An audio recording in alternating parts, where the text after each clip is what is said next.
Your mom and dad. Your mom and dad.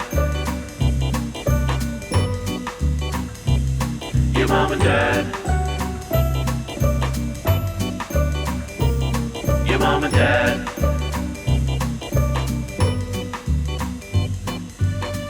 Well, welcome home, family. It's your mom and dad, your mother and father. Evan, I have a question for you. Wow, okay. Yeah. It's coming right out the Coming gate. in hot. I have a question for you. What's up? What do you want to be when you grow up? Ooh. Okay, that's a really good question. And it's actually weird that you thought about this. Really? Because As an almost 37-year-old man, what would you like to be when you grow up? you know what's so weird? Okay, I want to, first of all, not that old. I'm 26. I'm excited to be 27. You know what's something that's actually so embarrassing? What? Is that yesterday I was at the playground with Ember and we were running around and one of the little kids came up to me and was like, "How old are you?" to me. It was Right, so right. sweet. You were like 23. And I was like, "Oh my gosh." And I fully forgot. Oh. And Ember goes, "You're 34." And I'm like, yeah, I'm 34. I'm like, "Wait, am I 35? Am I like almost to 36?" I had to Google my birth date and year and say, if you were born on this date and year, how old Shut are up. you? You had to check Google it. We've reached that age where we just like check. We don't care anymore. I literally couldn't remember. I was like, am I 34? Am I 35? Because turning 36 doesn't feel right in my head this coming year. Well, yeah, it's time to just stop counting. You just give up counting. But anyway, I'm sorry. I interrupted you. No. I feel like it's really interesting you brought that up because I tend to catch myself thinking I still am just kind of starting out. Yeah. Do you feel that way at all? Well, the reason Because some people feel like, oh, I'm kind of, I'm in it. I'm kind of looking forward to wrapping it all up. Yeah. I still kind of have dreams of like, well, I still, you know what I mean? I'm still going to go after that thing or still want to try that thing. So do you feel like you have like this active level of dreams? Well, okay, so this is what I'm going to get into. Yeah. This is the first time in my life I still have the desire. Yeah. I still have the like, ooh, I'm excited for the next chapter. Yeah. And I have no idea what it is. But you're excited for it, but you don't know what it is. And I'm like, oh, I still feel like I'm 19. Yeah. And I'm like, what's my life going to look like? Interesting. I still don't feel like I still feel like a kid who's like, oh, I'm going to go after that. Or you know what I mean? Like this is also the first time I have no clue what I want to do. Okay. Where before it was like, music stuff. I always wanted to be in music somehow, whatever. And I've been doing that for so long. And now I'm like kind of ready for the next thing. And I don't have any clue what it was. But in the past, I always knew like what I wanted to do. So the thing about what you do with music and then also the thing about this podcast. So for me, here's the deal. Growing up, my like favorite thing was radio. I love radio. I love listening to radio. Podcast didn't exist. So I didn't even think. You were one of the first people I ever heard say the word podcast. Yeah, because I remember you talking about this podcast. Some of the radio hosts that I like started to transition over to podcasting, and I was like, "Oh, what is this?" So I've always like loved listening to radio, but I didn't know about podcasts until they existed, and so I never even really thought of like hosting radio or podcasting as an option. So being able to do this is like dream situation. I didn't even think was possible. But the fact of the matter is, there probably is a time limit to podcasting, right? Eventually, something else will. Oh, you missed something. Yeah, but you could podcast into your night. You could be a forever podcaster. Here's how you go to the restroom, with a bedpan. Like you could do like the bedpan hour. That's true. Where it's literally just like how to do really old people stuff. Yeah, I mean, sure, 100%. When your grandkids come and visit you. But we call it your grandma and grandpa. We just switch it. Yes, exactly. I like this. But there is like a time limit to it in regards to who knows what ends up coming next. And then, you can't do it as a job anymore. Yes. And so all of a sudden, and that's similar with you for music as far as like, you get to a certain age. And then mine's different in the way that like no one wants like an old guy telling you what creative stuff to work on. No one's like, no 22-year-old artist is going to be like, what are you thinking? I'm like, hey. Well, back in the day, we used to do horns. And they're like, okay. I mean, I feel like it should be like more of that. But it's definitely not. But we both are in things that we might age out of, kind of. So all of a sudden, in the past few months, I've been like kind of rattled thinking about what am I going to do next? Yeah. Like, what does my life look like? I don't have things that I can like go back to, like wardrobe styling. Probably, again, it's not an option. I've been out of the game for so long. And it's such a networking type of business. Yeah. And it's kind of like 24-hour on the road. I don't want to leave Ember. And I'm like, what do I know how to do that I could jump into? And I'm kind of at a loss. And so the past couple months, I've been like really researching. You've been like Googling, what do people do at 36? No, I've been like looking for like jobs. I've been on like job apps and stuff being like, could I do that? And I'll be real with you. I'm looking through the resume stuff and I'm like, no. I don't have the experience. I have no skills. Nervous. I have no skills outside of the music stuff I do, podcasting with you, maybe a little bit of something else. But like other than that, people have like, okay, that's what's kind of freaky. Like think about this. So many of our listeners have so many skills. No. And I'm like, so much experience. So much experience. And I'm like, think about the person that has worked in sales. Let's say that. Yes. It's like, at 35, you would have probably roughly 13 years of sales experience. So you can go to any company and go, I have 13 years and this many millions of dollars sold, whatever. Yeah. If we go into the workplace, be like, yo, I help artists like with their shows and talk on a mic. You guys need that? They're like, no, we need an accountant. And I'm like, oh, shit. Okay. Yeah. When I was looking through the job resumes, I was like, there was all these programs like, well, you got to know this, and this. Yeah. I'm like, I don't know any of this stuff. And I thought I was looking at stuff that was kind of in my lane. I'm not like looking on job applications that are completely what I think not in my lane. Yeah. And I'm like, I couldn't qualify for any of these. So I just asked you that because I would put on my resume like a good hang. He's a good time for you know what I mean? Like pretty chill. Asterisk, water cooler talk will be fire. Even though he doesn't believe in water, he will be by the water cooler. Is it a liquid IV jug? Because then I'll do it. There you go. Yeah, no, it's like, ooh, it's a little terrifying to think about that kind of thing. We're kind of like that movie, The Interns. Yeah. What is it? The Intern? Yeah. The one about like Owen Wilson. Yes. I think it's called The Intern. And they like, the interns, they're internship like, or something. yeah. And they like get a job as an internship with a bunch of 20-year-olds. Like yes. I'm starting to feel a little stressed out about that. I know. I've been kind of debating. I'm like, should I go back to school?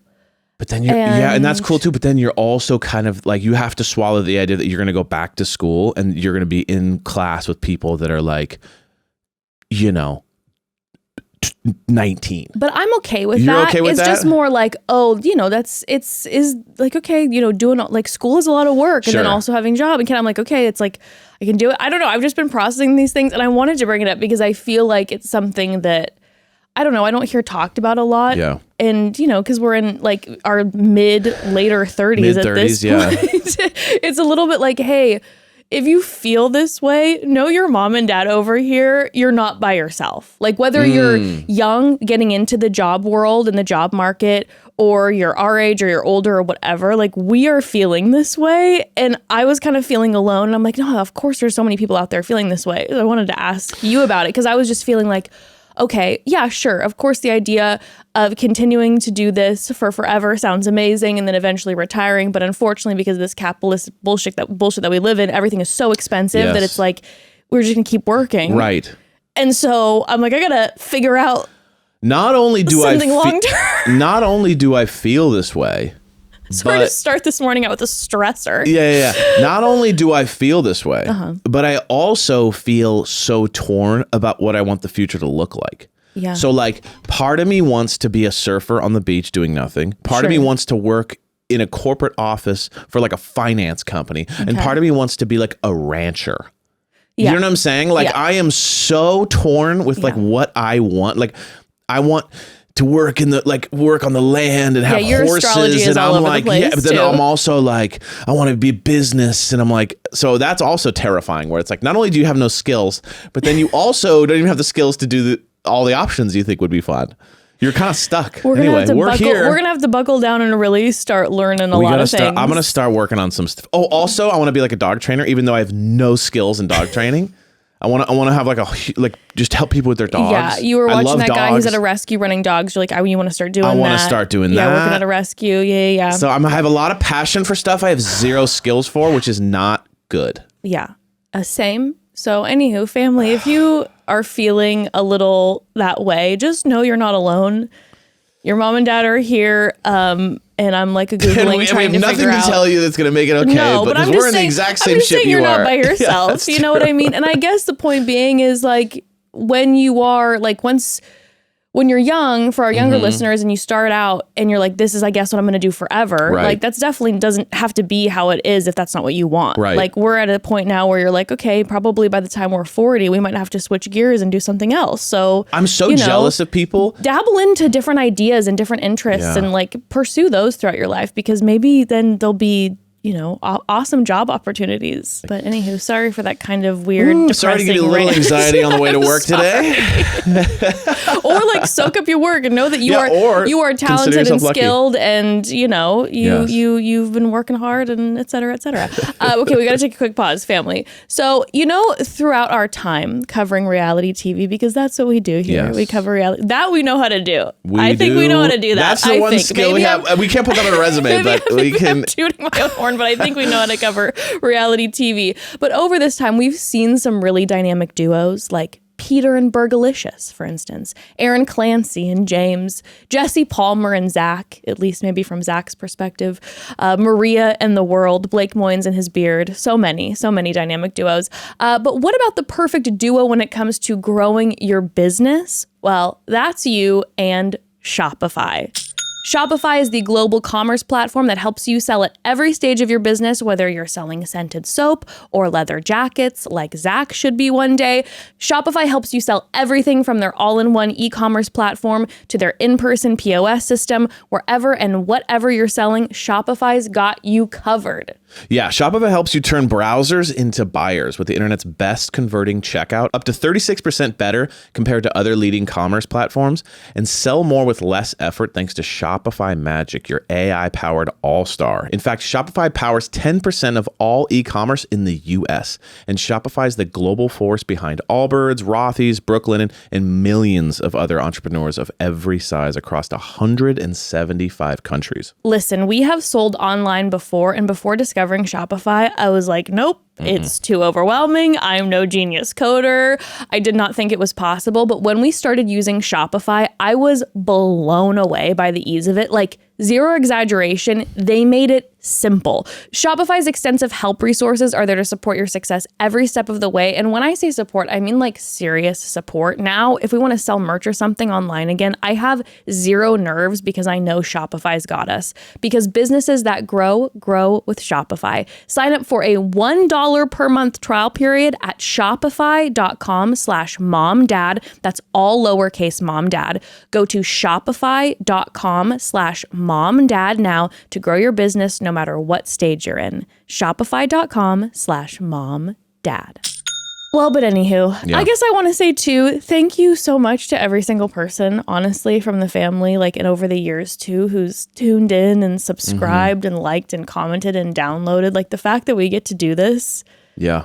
It's a dream. It's a gift, and it's a gift that I'm like very aware of and very grateful for. So thank you. Because of that, you allow us to talk about reality TV, and that's really exciting. Which is the only skill we have. So thanks, because if we don't get to do this, we're screwed. So thank you. So thank you so much. What though, Evan, what did you want to be before, the childhood trauma set in, before adulthood set in? What did little Evan want to be? Well, I want to hold up a picture of little Evan for my you. whole thing, I'm very like non-adult.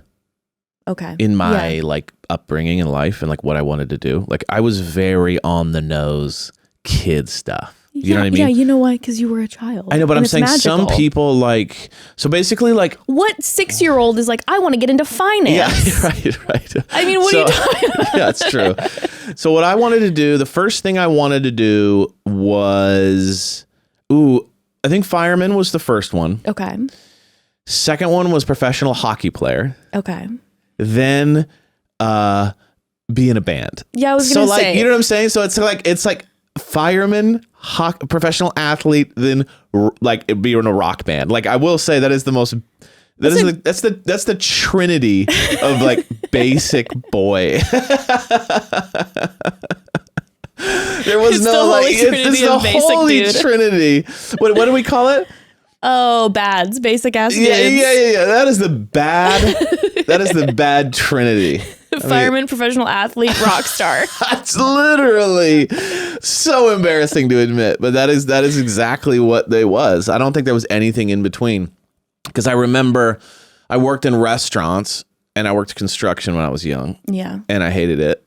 You know what I mean? So I just knew, okay, it's all for this other thing. So I seem to remember seeing photos of you being like 6, always running around with one glove, like a rock star glove, like fingerless glove. Yeah, because I grew up around music, so it was like, I saw it and I was like, and you always had that fingerless glove on. I had a fingerless glove on. Like very 80s rock star. Yeah. And that's before I even knew anything about music, really. And I didn't really get into music until later. Yeah. I think I was like 14 or something like that, 13, 14. 15. But it was hockey at first, and so I am the leader of the bads. I am the what do you call the mascot of the bad mascot? How about you? I don't like that at all. What did I want to be when I was little? Yeah. I'm just saying like basic ass dudes. Well, I'm saying it's not something. I'm a typical hero. I don't want you to be the mascot of the basic. I'm a typical dudes. hero. It's not. I didn't want it. You know what I mean? Like I didn't want to be the hero. I didn't want to be the mascot, but I was forced to because of what an inspiration I am for them. Oh my God. What did I want to be when I was little? I think, well, when I was like really little, I was very much, theater was always a passion for me. So there was something along that line. I used to write a lot when I was little, and I used to write like chapter book stories, like fantasies. So I liked that, which is why then like the D&D thing, it feels like, it just feels like going home. Maybe it's like embracing my childhood. And you were very much like you were definitely probably wanted to be an author. I wanted to be, I did. I wanted to be an author. And you're very dramatic too. So the mixture, guys, the mixture of wanting to be an author and a theater person means she was writing a novel by the window as it's raining. Oh, every time. And looking out and Cue the rain. And kind of just like, he'll never love me. Yeah. I'm just a stable maid. You know what I mean? Like you were creating all fantasy romance. Yeah. All fantasy romance. A little bit of action in there. Yeah. Because the other thing that I did want to be is I initially went to college for forensic psychology, and I was like thinking maybe I would be like in the forensic biz. Like a CIA or something. Like a CSI. Oh, CSI, right, yeah, not right. CIA, CSI. Sorry, more. CSI. Like where you walk on the scene and you have the glasses and you're like, this looks like the mark of whatever. Yeah. Okay, got it. So those two very different extremes, and that's my brain, I guess. But still, the CSI part of it is still very like adult. I never got to the place where I wanted to do anything adult, and I still. Yeah. You know what I mean? Like it's still... Well, now that I think about it, as far as mine goes, I'm like, well, I loved, like the author, the theater, whatever. And then I loved like the CSI end of it all. And I'm like, I guess kind of when we're on a podcast dissecting reality TV, we are kind of like trying to be the CSIs of reality television. And it's kind of the adjacent. theater of podcasting, I guess. No, you get to use... for me, this is... I'm sure you can tell. I bring zero actual skill to this. You know what I mean? You bring all the skill. Don't sell yourself. You know what I mean? You bring the theater, you bring the you're CSI in music. level. That's like your main gig. I just bring, whatever I bring. But you wanted to be in music, and you did get in music, so there's that. That's true. I'm talking about regarding this, though. I am I'm here to make you look good. You know what I mean? But anyway. But that's funny, like when you think about dreams or you think about those things, you're like, it's interesting to think about when you're a kid, like what you want to be. I know. I feel like it's maybe sometimes a good place to go back to. Yeah. And think like, maybe I can dive into that. Yeah. It's not too late. That's true. That's true. Anywho. Inspiring day. Well, we started with depression and anxiety, and now we're kind of lifting you up and saying life's never too late. It's never too late.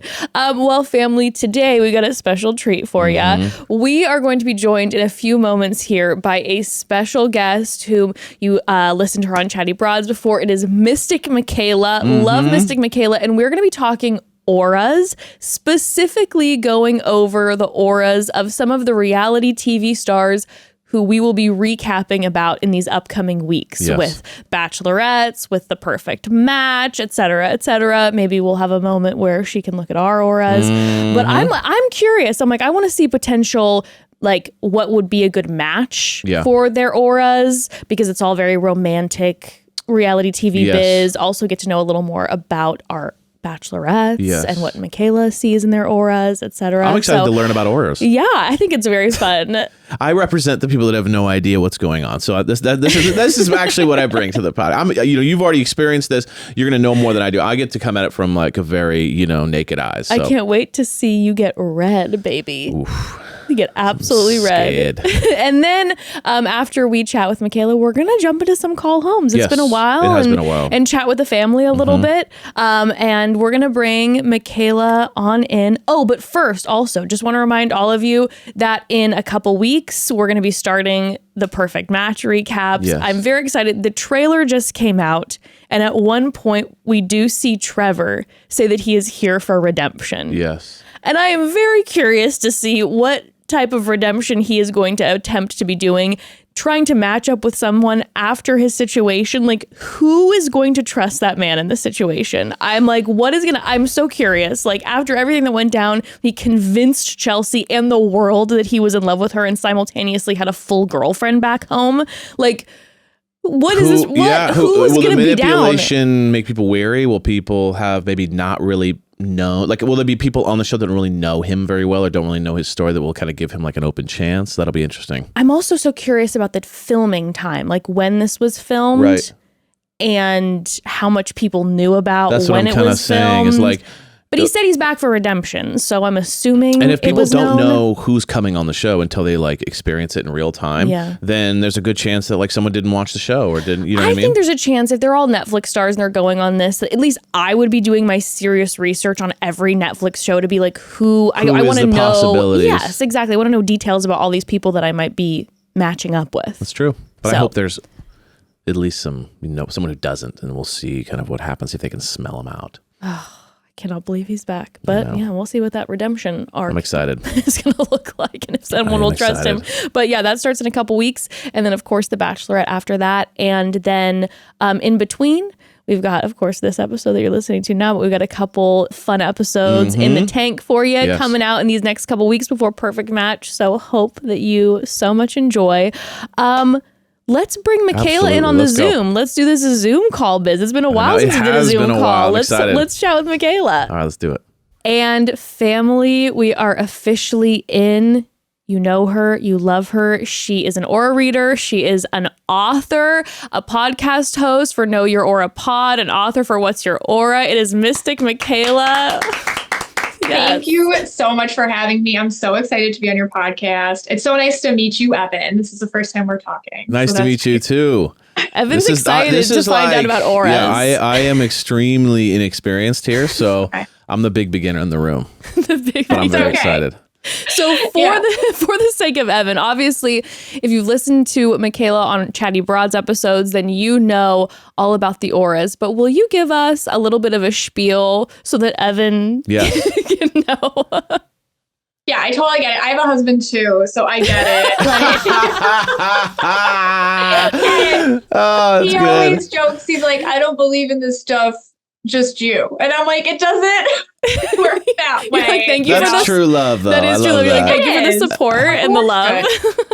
Yeah, auras are just, you can think of it as an energy signature around you. It's just the vibe you give off. I happen to see it in color. You don't have to see it in color. You feel it anyhow. Anytime you felt anything around anybody, you're really just sensing their aura or their energy signature, and understanding what you give off can help you, just know what makes you tick, what motivates you, what careers work best for you, how you communicate. It's about understanding your authentic energy and flowing with it instead of against it. And I see, just with working with so many people, the reason why a lot of us end up in spaces where we're unfulfilled or we're having issues or we're feeling like we're not tapping in enough or living to our full potential is when you're going against your authentic aura or your authentic energy signature. And but I tell people, and this is like my passion, I can I love teaching people how to read auras because you don't have to see the colors. You just have to know the vibe, and every color has a vibe. So if you've ever felt like somebody's like a real easy way to explain blue aura people is it's somebody that if you had a boo-boo, like you'd be like, okay, fix this. Like, you could tell them about it. Like, okay, I hurt myself. And they'd be like, oh my God, come here. Let me help you with that. That's like blue aura vibe. Or somebody who's really authoritative or a leader. They have like a red aura vibe. So everyone has a vibe and that's an aura. And you can kind of think of it as a personality and personality traits. Got it. So remind me again when you started seeing colors. Is it from the very beginning?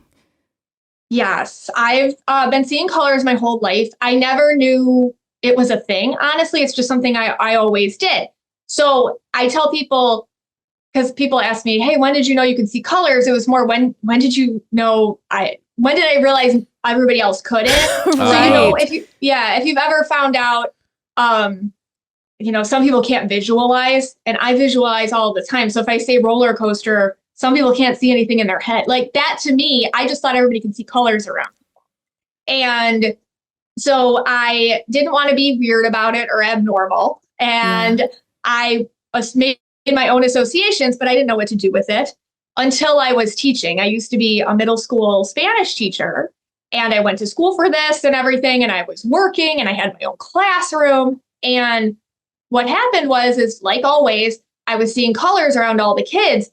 But all of a sudden I was like, oh my gosh, like this is helping me teach because I would differentiate my instruction based on the aura colors. So little things when you're teaching language, for example, the red aura kids loved if I made, a Jeopardy game. They loved competition. Okay. They were really motivated to learn if I made it a competition. Or yellow aura kids really needed the grammar breakdown. They wanted the sentence trees and they wanted the verbs explained and all that.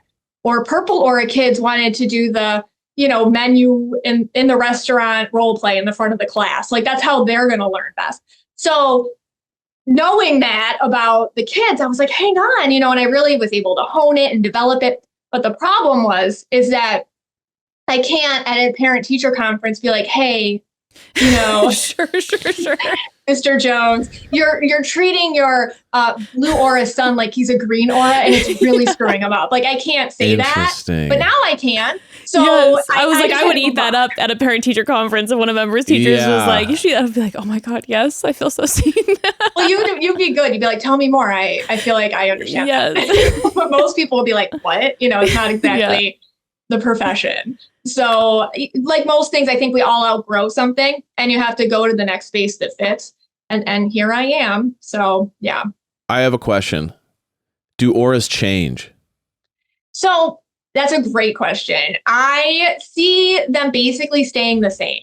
So if you think about your energy signature, kind of like your skin on your body, as you grow, it does shift and change, but it's generally the same. But you'll get scars, and it'll get weathered and things will happen to you when you age, and it changes the way we change. Sometimes people wear something I call inauthentic aura colors. I actually noticed this when I was teaching because kids don't wear them, but the parents wear. I'm like, why are they wearing weird colors on top of their colors? That is when you don't, when so you don't can feel see multiple colors on someone because they're projecting something that maybe they wish they looked like or acted like when they're not being that way. Yes. Like a sensitive person projecting an aura of toughness is it like that kind of energy? 100%. Okay. Got it. And you probably read that on people, so you'll feel that on someone like, oh, they're acting like a tough guy and they're not, they're actually really insecure right now. I just can see it in a color. But yeah. Interesting. Wow. And people will wear them when they don't feel like they can survive life as they authentically are. Or that plus, the way you're programmed. If you grew up in a situation and it was like, don't be this, be this. I wouldn't know anything about that, but I've heard right. I've heard people talk about that, which is really interesting. Yeah, it's really hard to shed one and talk about it. Yeah. Okay, before we really dive into it with Michaela, we have to take another quick pause. Family, I think you probably know about our 2 adopted dogs, Ashley and Arthur. They are our angels. They are our loves. And of course, we wanted to know more about them, which is why we are so excited to be partnering with Embark, the provider of the most accurate dog DNA test on the market and the best give to get the dog lover in your life, okay? We used Embark a little while back to find out more about our girl, Ashley, and we have now used Embark for Arthur. The results are coming next week, I believe. Very exciting. But we tested Ashley with Embark to discover her breed mix and learn more about her genetic health and potentially connect with her family using Embark's relative finder feature, which is so exciting. Honestly, finding some of her relatives legitimately made me cry. Yeah, I'm kind of like, can we do a reunion? Like, are we all going to wear t-shirts? We need to do a full pup reunion. This is a family reunion time, baby. Embark's dog DNA test allows you to really get to know your dog. Pup parents can learn more about their dog with the most accurate dog DNA test on the market, such as their dog's breed mix, their genetic health risks. It screens for more than 250 plus, and you can find and connect with other dogs who share your dog's DNA with the world's first canine relative finder. And it's so easy with Embark.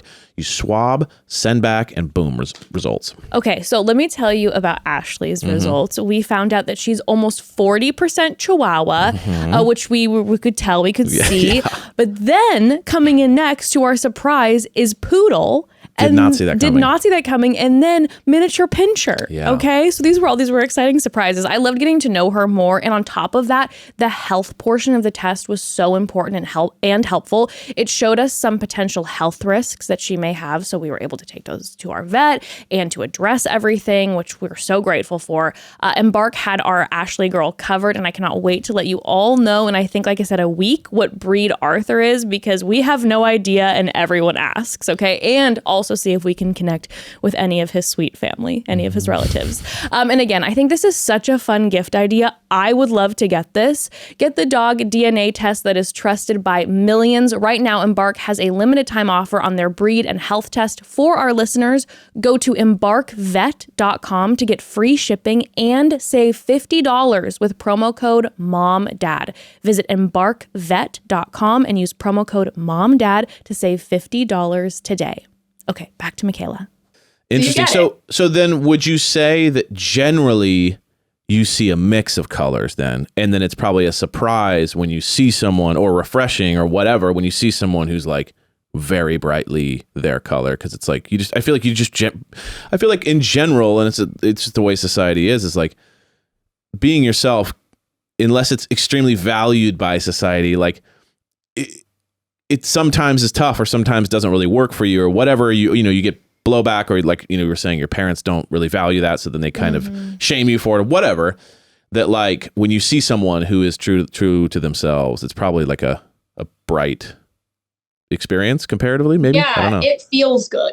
Yeah, okay. It looks nice, and it also, there's a vibration of just, wow, that feels good, genuine. Yeah. That's why in our society, even people who are honest about who they are tend to get, followers for it, even if they're not great people. Like, right. Honesty, sure. Like, hey, that's who they are, for whatever reason, like people feel safe around that because, they're not putting anything on it or under it. Yeah. Even if it is terrible. Abrasive. Yeah. Yeah. Right.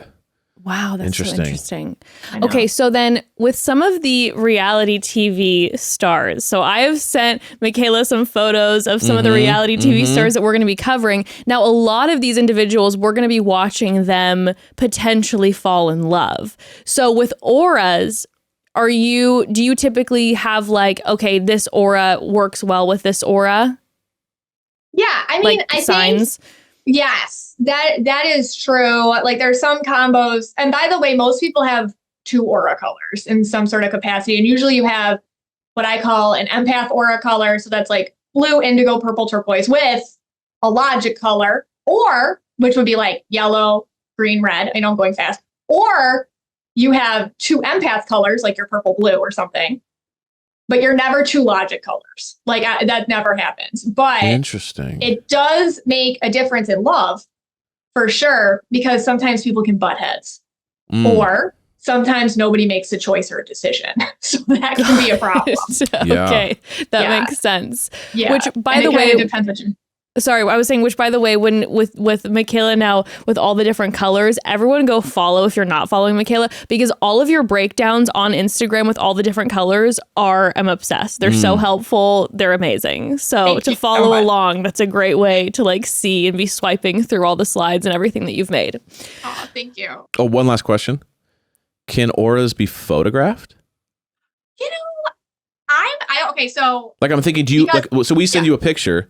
Do you then have to go watch video of them, or can no, the picture I just alone? see it.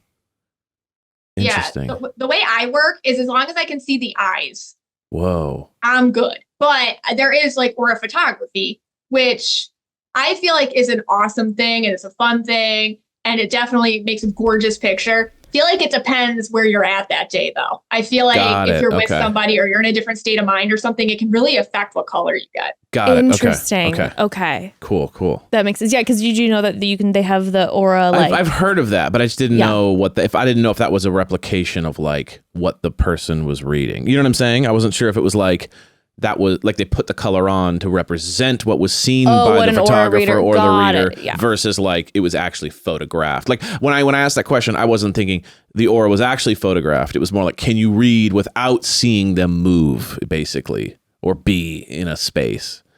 I can, and that's actually how I read. I need photos. Whoa. And but you know what I hate? I hate filtered photos. They mess me Sure. up. oh, And stock wow. photos. So you And can she really never call said- someone out for using a filter then? Yeah, like It's AI like- photos and stuff. You can Yeah. tell, like all Yeah. that, like ugh. And Yeah. wedding photos, I think, are the worst. We all look terrible at weddings, like oracally. Oh, weird. Whoa. I think because everyone's pretending that day, you know, like even Right. if you're Whoa. happy, you're still like, okay, you know. It's hard to get a real view. Got it. Okay. Oh, that kind of gave me chills. That's wild. Yeah, I'm always like, whenever I talk to people like yourself, it's just kind of like you have this unfair gift that like it's kind of like you shouldn't be. It's almost like you're seeing it's like, do you want the ability to see what people are thinking or see people naked or something? It's almost like it's like, wait a second, you're not supposed to know what I'm vibing. You know what I mean? Like I'm supposed to be giving you what you should be thinking about me. That's really funny. I mean, if it's any consolation, my amount of sensitivity is my like the shadow side to it. So Got I it. feel like I can do it, but then sometimes I can do it so I'm unable to function. So Yeah, it's the blessing and the curse for sure. Yes. Okay, that makes sense. yeah. That's a lot to take in. Yeah. All the colors sometimes constantly. it's best not to know. It's like ignorance is bliss sometimes. Okay, fascinating. Well, let's use your gift if you'll allow Yes. us right now and dive in to some of our reality That'd be TV amazing. stars. Yes, please. Okay, first we have our upcoming Bachelorette Jenn Tran. Well, I loved her. I did watch last season with Joey and all that. All right, Jenn Tran. So Jenn Tran has a purple blue aura. So when I see her, she's blue. So she feels very sweet and she can tap into people. And she definitely has like a healer vibe. And I remember the season with Joey, he was like, that was his big compliment of her or something like, she always knows what to say. She always knows how to make me feel seen. That's what blue people do. They're really good at, blue people are usually like therapists or, medical people or something like that. So they're really good at noticing you and being like, okay, let me do this for you. Like a selfless vibe. She's purple too, which makes her good for Bachelorette because purples don't mind a little spotlight and they can be a little feisty and they have good intuition. The thing with her is I feel like she is very, I don't want to say impulsive. And I don't know what we're going to see. I want to say that I feel like she can leap with her heart and then think later a little bit. So I wonder how okay. that's going to play out on in her journey, because I feel like with her, she gets she can get into it or attached real quick and then second guess after. So I wonder if this season, and I don't know anything about it, I wonder if she's going to the audience is going to, what is she thinking? What is she doing? Why did she make that choice? Yes. But it's it'll probably have to blow because back that way. she's leaping with her heart. Yeah. And then on TV, it's so easy to be like, oh my God, she made a terrible choice or what she do. But in the moment, she really lives in the moment. And Okay. I can see her having a hard time with indecision. Interesting. I'm like, that always creates for interesting dynamic seasons. Yeah, I'm trying to see who else was purple blue because I, of course, have a list of everybody. Oh, Katie Thurston, was that her last name? Yeah, I was literally, you know what's so funny is I was just about to say, when you brought up blue earlier, I right away thought of Katie because we're good friends with Katie, and Katie is like healer kind. Like if you're hurt, like Katie is the one who is like wrapping your wounds, but she also is. But she also jumps in. She falls. She like doesn't, she feels love deep. She goes all in. Yeah. That was the last purple blue one they had. And that was quite a dynamic season. Yeah. Interesting. And before that was Hannah Brown. Oh. She was purple blue too. Oh, so we got some power player seasons purple blue. That's exciting. That is exciting. It could be good. A lot of times, because I actually have statistics on this. I love this. I love this so much. I have like 71% of all bachelorettes have been purple. At least one color purple. Interesting. Oh, wow. Yeah, but usually they do like a purple yellow thing. And yellows are more like organized and kind of a little bit I don't know, I don't want to say like put together, but yellows are usually a little bit more organized, strategic, kind of like they take a minute, they're more decisive, more organized in their thinking. Okay. Like you? No. No. Oh, I was gonna say you're giving us stats. I mean, I'm thinking that seems very yellow. I don't know. I mean, stats are always impressive to me. Evan does not read auras. All this 5 minutes before I met with you, I'm like, I should get all my stuff together here, and I just screenshotted anything I had. Well, that was my first take on reading auras, guys. Be patient with me. I'm building it. Okay. It's a work in progress. Work in progress. Okay, wait. So this is so fascinating to me because then we have Hannah Brown, Katie Thurston, and now Jen. Spicy seasons are, as far as the guys that they choose, is there a similar? Oh, they always pick green guys, and I've had it, and they have okay. Oh, I should have grabbed my picture on that. They always pick green guys. So greens are very much, this is how you are the bachelor. May I walk you to your car? Like they're extremely big on the protocol of it and how they put it together. When people are like really sick of a season or something, or you can tell they'll pick a yellow guy. So they're a little bit like the same. And I'll get you some examples. But then every once in a while, they'll pick a red guy. And I feel like that's when ratings are super low and they'll actually pick a red guy. So Joey is red. And the guy they had before that, the only other bachelor before that who was red was Ari. Whoa, That's interesting. Yeah, I gotta get that. Wow. But yeah, usually they pick greens, like overwhelmingly so. I feel like they just know how to play to the camera best. They know how to, deal with all the emotions as careful and politically as possible. So I feel like they'll pick a guy who's green because greens are kind of a little more calculated. They can definitely see things on paper, not in a bad way calculated, just they kind of see the bigger picture, more vision about things. And they don't run with their hearts so much. They can be like, okay, this is going to be perceived this way. So I'll make this call and I'll say it this way. And here's my reasoning instead of just passionately saying something. So with the purple blue bachelorettes, do they pick the same type of guy? Like did Hannah and Katie pick a similar guy? Who did Katie pick? So Katie picked Blake Moynes. Is he green? I feel like they both picked greens. Okay. Green guys. And I want to say green purple. For a blue purple individual like Jen, is a green purple guy a good choice? Or yes, what do you? Yeah. So greens are good because, especially in this dynamic, and then in life too, when you're a double empath, like you're a purple blue, and this works both ways, men or women versus whatever. I think what happens is when a green person comes around you, they're like here, and they're purple, so they can understand where you're at emotionally immediately, which is very important for a blue purple person. Because everything they do is emotion centered and emotion based. So a green person can come in with purple and they're like, okay, they have intuition, they know where you're at, they can speak back your feelings, they can validate you, they can analyze, they can do all that. And then they can also be kind of the leader and be somebody that's like, here's our direction. And also they're usually green purples are very passionate, and they're not afraid to be a little spicy. They don't care that much what people think of them. And so like, it's like a fantasy for a lot of blue purple. So blue purples do well with green purples. And I think that's what they both picked in the past seasons. Interesting. Okay.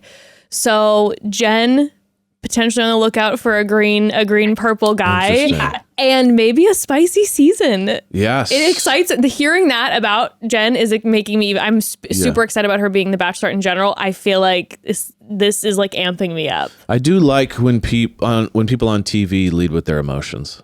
Yeah, because for sure. There's a little bit of, it's like you can connect, but then also there's generally a little bit of chaos behind that because they're like jumping in too quickly or making decisions that maybe should have been thought through. And then it kind of provides a little bit of excitement because you're kind of like, what's going to happen next? Of course. So I appreciate it. But of course. Yeah, they're very relatable. And I feel like she's really vulnerable.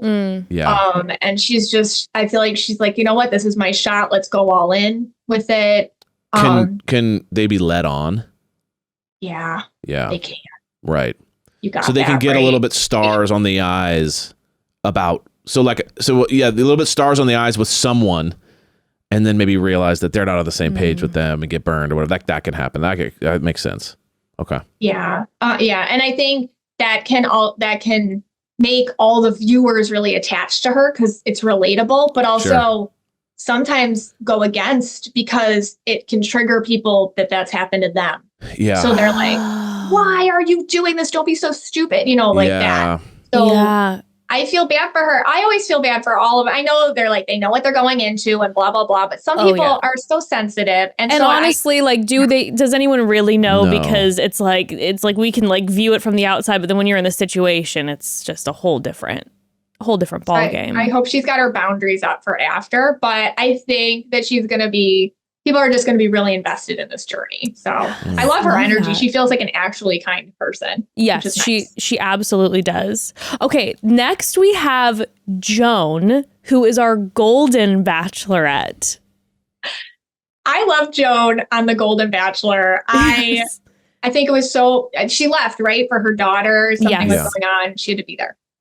So Joan's yellow purple. And so I think she's going to be great because yellow purple women they get adored by society, but they also get cut down a lot because yellow purple women tend to have a survival vibe about them, but they do it looking good. Okay. And so people can go to them in crisis, but also cut them down if they're not emotional enough or whatever. Anyways, Joan to me feels like she knows what she wants. She definitely has no problem communicating that. I feel like she is totally understanding what this is. Like we all saw what happened with Gary and Teresa. Yep. And I feel like Joan knows. She's like, okay, isn't she like an administrator or something in a school? Yeah, I think so. Oh man, that's so cool. Because like she to me feels like she can put on her no nonsense cap and get rid of these men, but she can keep her realistic expectations of what this is going to be after. So I feel like with her, she's going to look for a lot of logic in the connection. Like, where do you live? And are you ready for this? Or what's this going to look like at the end? And I can even see with her, like, I don't know if they make them say they want to get married or something, but I feel like with her, she's like, we'll see, like that. She feels realistic. Okay. And then like you were saying with the no nonsense, that then with this cast of probably, 60, 70-year-old men, who knows what that'll look like, need someone probably who's willing to be like, hey, you're gone, you're out of control, we're done. Yeah. I don't think she's looking to be someone's wife of 50 years, like immediately. It's like, you're going to date me. We're going to have a romance. I'm not going to like start just making your sandwiches the way you like them. I feel like with her, we are dating and I need that. And I feel like she's not putting up with men who want to be taken care of or something like that. She feels extremely independent to me and good that way too, which makes her a great person ready for a relationship. And you were saying that most of the bachelorettes are purple yellow. Yeah. So that it makes sense. Purple yellow bachelorettes. Purple. Oh, actually, we haven't had a purple yellow in a while. Michelle was I'm sorry, yellow blue. Okay. And then who was the last one before Joey? What was her name? Charity? Charity was yellow blue. Okay. Oh, Emily Maynard was yellow purple. That makes sense though, because I'm getting the sense of like not easily rattled. And Charity to me had that energy. Kind of like consistently felt in control of the season. Didn't feel like it got out from under her. And so that's the energy I'm getting from her, like from what you're talking about, is like isn't going to be swept up in the moment, is going to be able to just kind of be like dealing with it, watching with it, you know, not swept up in the fantasy of what it could be afterwards, but just kind of almost approaching it like she would her normal life. Yes. Which is you just read a yellow person. Everything you just said is so and that's why I love it. I feel like Evan's got this. He got yellowed down. I can't see it, but I can translate it. But that's what I mean. Yeah, that's all you have to do. But then it's interesting too, because with Charity then having the yellow, that she picked her person, and her and Dotun seem to be so happy together. There's a success rate there. Yeah, interesting. Yeah, because if you're going to make the decision, you really put it through the vetting process, which is interesting. Okay. Yeah. Yellows they can separate emotions from decision and still consider them, but not let them take over.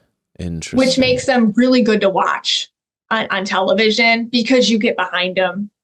However, they can be turned into the villains, which I don't think is going to happen to Joan because she's the Bachelorette. Yeah. But I think we're going to talk about some Love is Blind people. Yeah. And I have a whole Love is Blind yellow purple thing. It's a theory. Ooh, oh my gosh. Okay, I want to get into that. Yeah. But overall, looks like Joan likely then, if the right person's there, she'll probably be able to detect and then not get swept up too much and be like, let's see this for what it is. Energy. I feel like she's going to make good choices. Okay. And we'll understand the choices. Right. And she's like the friend you want to watch date because you're like, oh, good job, Joan. Yeah. Thank you. You know what I mean? Like, thank you, Joan. And she's going to say things that we're all like, yeah, exactly. Yeah. You know, she's going to have that voice I feel like we're all going to relate to and be happy that she spoke up for something or said something. All right, family, got to take another quick pause here. Here's the deal. You know what we're doing? We're talking auras. And unfortunately, I don't know how to read them. That's why we're so grateful for Michaela. But what I can read or smell lately is myself. Okay, it's the truth of the matter. This last year, as I have aged, I have gotten stinkier, which stinks. What doesn't stink, though, is that I found a whole body deodorant that works like magic for me. It's Lumi, okay? They're amazing. Unlike certain other deos, Lumi whole body deodorant is powered by mandelic acid to deliver outrageous 72-hour odor control everywhere. I use it all over. Specifically, I use it on my pits, my underboobs, my thigh folds, and my feet. And you can use it anywhere, even those private areas. And new customers get 15% off all Lumi products with our exclusive code and link. Use code MOMDAD at LumiDeodorant.com. Yeah, and by the way, it was patients' concerns about private part odor that originally inspired the OBGYN who invented Lumi. Fast forward 6 years, and her game-changing whole body deo has now earned over 300,000 five-star reviews from people like us who love smelling great, feeling confident from head to toe. And you can choose from a variety of fresh, bright scents like clean tangerine, lavender sage, or toasted coconut. 300,000 five-star reviews. I mean, that just, it just shows you. It's amazing. And Lumi is clinically proven to block odor all day long. And like I said, control odor for up to 72 hours. How, you may ask? Well, unlike certain traditional deodorants that try to mask odor with fragrance, Lumi is formulated and powered by mandelic acid to stop odor before it starts. more like a pre-odorant. It's baking soda free and paraben free and pH balanced for safe use below the belt. Lumi's starter pack is perfect for new customers. It comes with a solid stick deodorant, cream tube deodorant, which I love, 2 free products of your choice like mini body wash and deodorant wipes, and free shipping. And as a special offer for our listeners, new customers get 15% off all Lumi products with our exclusive code. And if you combine the 15% off with the already discounted starter pack, that equals over 40% off your starter pack. Use code MOMDAD for 15% off your first purchase at lumideodorant.com. That's code MOMDAD at LUMEDEODORANT.com. lumideodorant.com, code MOMDAD. Okay, back to it. Okay, so now with Joan on the romance end, there is kind of, you know, a little bit of a rumor, and I think also just a big desire to get to see Kelsey A's dad more. We met him on Joey's season. He is a single man. He is handsome, you know, charming, all these things. His name is Mark. So I sent you a photo of Mark because the potential, you know, rumblings rumor, like, is he going to be on Joan's season? So I was curious about his aura, and then if him and Joan, if their auras would vibe together. So Mark is green-blue, which that's like total dad vibe energy. Like, he just corny jokes, cries when he sees the grandkids do something, you know, like that kind of thing. Just like, aw. He does wear a little red, just a little bit. This is just life. I call it my Christmas tree guy vibe. I'll see it in older guys in our society, just because, and this is like a whole other thing. To be a man in our society, usually you have to wear certain roles all the time. So I feel like he was probably in some sort of in charge role in his job, and he had to give commands or give leadership or something like that. And it stuck on him. So he's just got red, a little red, but he's green and blue, and he's really, really blue. So of course we all saw him, and immediately, like you were saying before, Evan, like when somebody is really who they are, you're just like, wow, what a beautiful, refreshing sight. I think that's why when everybody saw Mark, they were like, oh my gosh. Everyone fell in love. What's red again? Red is leadership, in charge, very much against injustice, and somebody who isn't afraid to speak up for the little guy. That's red. Okay. Got it. He's got a little, I don't think it's his, I think it's from life. From life, okay. I feel like with Mark, though, and this is my own thought, I don't know if he'd do great with the yellow. Only because... Interesting. Only because, even though I'm sure I just feel like the chemistry might be off here. I feel like he might be looking for somebody who is a little bit more double empath color. Like I can see him doing really well with a purple blue or a purple indigo or like something like that. And I can see kind of somebody coming in with that yellow energy and being like, okay, we're gonna do this now. We're gonna do it. I can feel him being a little bit, I don't want to change my life around that much. You know, like I think he's got his plan. He likes the way it is. We're good. You know, like that. Kind of safe. Yeah. What is she looking for? What's her aura's looking for? I think she's looking for excitement, travel, romance, like passion. Which is what colors? Yeah, I think she's looking for a green purple, or maybe she could find like a purple blue who's very go with the flow though. Who because sometimes purple blues are a little bit homebody. Right. But I can see her doing really well with a green purple guy. Or maybe a purple blue, but more purple than blue. Got it. Okay, that makes sense. So then maybe with Mark, with his green blue with that tinge of red, if he does end up going on Joan's season, like, you know, obviously she probably will think he's handsome and charming, but then he might end up becoming our next Golden Bachelor because maybe he doesn't end up with Joan because maybe their chemistry doesn't quite line up. Great as a Golden Bachelor if he's up for it, you know, because I feel like I think he knows what he wants to. You know, I feel like family's the most important thing to him. Not that it isn't to Joan. I just feel like he wants somebody who likes to be at home with the kids and the grandkids and just hanging out. And that's what they do. And, you know, they have the house and everybody comes. I feel like Joan's a little bit more into, okay, of course we got the kids, but I can also make space for my life. Some people can merge everything together and it's all the same thing and it's fine. I think that's like Mark. Some people like to segment it. Like, okay, I got the kids and of course they're priority, but I also have me, and what I'm doing. And I think that's more her. With nothing wrong with either way. It's just two different ways of doing it though. Okay. Oh, I'm so excited to watch Sorry, one thing this you're going to know about me is that I have a horrific memory. So purple again. I got the blue, I got the green, I got the yellow, I got the red. Purple again. What is that?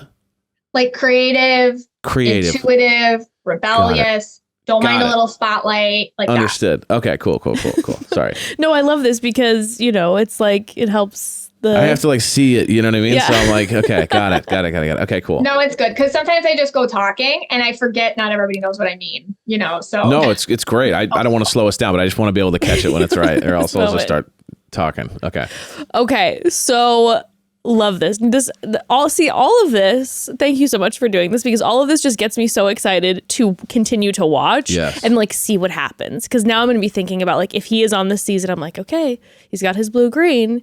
And they might be attracted to each other at first, but then it might be this thing. I love this. Yeah, I gotta see if that happens. Yeah. Next, like you mentioned, we sent you some Love is Blind people because we have the perfect match that's starting in 2 weeks, and we're going to be recapping that. And so I sent you the 4 individuals from Love is Blind seasons that are going to be on the upcoming perfect match season. I didn't know they were going to be on again. They chose these people? Okay. When you sent me these, because I watch every Love is Blind, and I think I'm like Evan this way because I don't know if you were like this, Evan. You'll watch it and then you forget everything. Oh yeah. I forget everything about everything, so it's perfect. Michaela, we recap it every week, and we'll be talking about it 24/7 in the house. And then a week after the show ends, I'll be like, "Yeah, Jessica." And he's like, "Who are you talking about?" I'm like, "How do you forget everybody?" Jesus, I totally respect that, and I will need you to recap it for me a little bit. I do remember 1,000%. More. With Trevor, because that was the more recent season. Okay. So the Love is Blind individuals that we're going to have on Perfect Match are Trevor from season 6. Trevor is our guy who him and Chelsea were chatting it up. Chelsea ended up choosing Jimmy instead. The world seemed to fall in love with Trevor, and then it turns out Trevor had a whole ass girlfriend back at home and had to come face to face with the world at the reunion. And the big guy. Yeah, okay, cool. Got it. Big guy. Yeah, he's the big guy. Then we have Jessica Vestal, who was also on season 6, and of course it was the Chelsea, Jimmy, Jessica love triangle where Chelsea said I look like Megan Fox, and then Jimmy didn't end up choosing Jessica. She's the single mom, and so she's going to be on the perfect match as well. Then we have Izzy. And Izzy was from season 5. Izzy was the one who was with Stacy, I believe her name was. No, maybe it wasn't Stacy. I don't remember. But he was the one who was kind of more carefree, and she was all about that finance security. She was yellow, I'm guessing. Right. Yes. And she was just and then he had to tell her about his debt, right before they get married and everything. Right. That's Izzy. And then lastly, we have Micah, and Micah was from season 4. And she was with the guy, we called him Mushroom Paul, who was kind of hippie scientist vibes. And, she had her friend who was rude to Paul, but then Paul ended up leaving Micah at the altar, and she was shocked. Okay. And then Micah became best friends with Mushroom Paul's mom. Yeah. I don't remember that part. Yeah. Mushroom Paul. Okay. Yes. All right. So that's the overview. So do you want to start with Trevor? Oh, Trevor. Big guy Trevor. And then the reunion and everybody was like, we hate you. But then we're like, now we're real concerned for you. It's what's going to happen? Yeah. Trevor's got a crazy combo. He, especially for a guy. Okay. So here we go. He's red and indigo. Indigo is blue on steroids. Indigo is super sensitive. I can't even believe he went on this show because indigos usually have a really hard time with attention because they have very little boundary between what other people think and how they interpret that as their self-worth. His red, though, is a total opposite energy. it's like this. And obviously he does a lot of work to like both physically on the outside, like beef that up. Like I'm this big, tough guy. But I feel like he's just been ignoring and compensating for this deep sensitivity he's not dealing with. So I feel like what happened was we saw him crack. He wanted to go on, you know, prove he's this like, you know, and I feel like he has a hard time turning down love at all. So if anybody has any love for him, he's like, oh my God, I better hang on to this. I better hang on to this. I better hang on to this, because he never found out, which it's not going to happen if you're not working on it, how to solidify your own feelings of self-worth instead of using environmental self-worth as a substitute. And that's what he was doing, hence his issue with women, obviously. And then the red is just like too strong and it cracks. So it's almost like his indigo's inside and like, you know, he puts the red all over instead of living side by side with his energy. So that's what I see on Trevor. So I can't believe he's going back on this, because reds also have this need to be kind of seen a certain way. Like he knows he screwed up. He can own it. He knows how horrible that is character wise, because reds are big on character, and he knows how bad this is character wise. So I feel like he sees this as his way to, all right, well, I'm going to come back and rewrite it. You know what's so interesting that you say that is they just today dropped the trailer for The Perfect Match, and in it, his clip, he goes, I'm just here for redemption. So that's you go. Crazy. I didn't know that. Okay. And that's it. He's just, and again, but you know what's crazy is he's doing it again, because if you were there authentically, you know, you would try to actually connect. Right. Not just here to like give yourself a redemption arc after, you know, what happened publicly on Love is Blind. So would a red indigo person be a player? Because okay, so not in the general sense of like guy in Vegas being a player, actually in the way of like sneaky player, because it's like extreme sensitivity and also like leader. So like there's like a lot of probably insecurity there where like I don't know, I could see that like you can give people what they want to hear, but then also kind of seem strong. I don't know. I just like hearing that energy to me seems like you could kind of love bomb a lot lot of people. Oh, yeah. Yeah. If you're screwed up like that, yeah, right. For sure. Because like I always say like auras aren't excuses, you know, but they do explain behavior. Right. I always have to say that. But like, of course. And not all red indigos are going to be like this. It's just like, yeah, because he's still going out there, even on the show, and trying to supplement self-worth with other people's opinions. Sure, and what you just said, Evan, yeah, if you're in a habit of being real good at that, which I think he is, you're like, oh my gosh, this just keeps working for me. Yes. It's like a drug.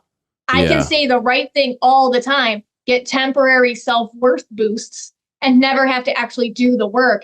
And that can actually look like someone's a player. Got it. Okay. Yeah, you got that right. Yeah. Okay. Oh, that's fascinating. Okay, that makes sense. For Trevor.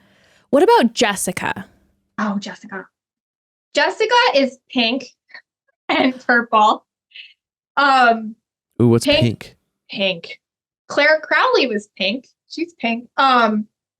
Pinks have, is that her name? That Bachelorette on the COVID season? Okay. Claire, who left 3 days in, and because she's like, I found my love. Yeah. Yes. Right.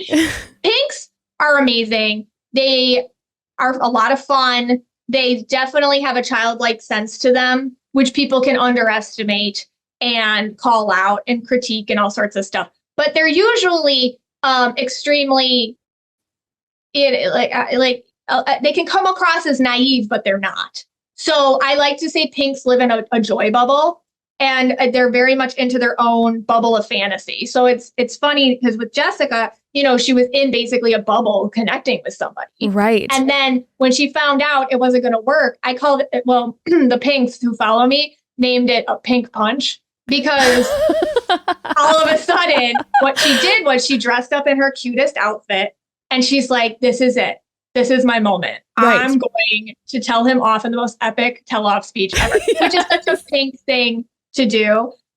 She just, everything's a moment with pink. Yes. Yeah. So I feel like with her, even this after effects and this attention, and she's like, I'm going to make this a moment. I'm going to make this a moment. I'm going to make this a moment. Pinks usually are online or influencers, or they're in the public eye. People just tend to want to know about them without even understanding why.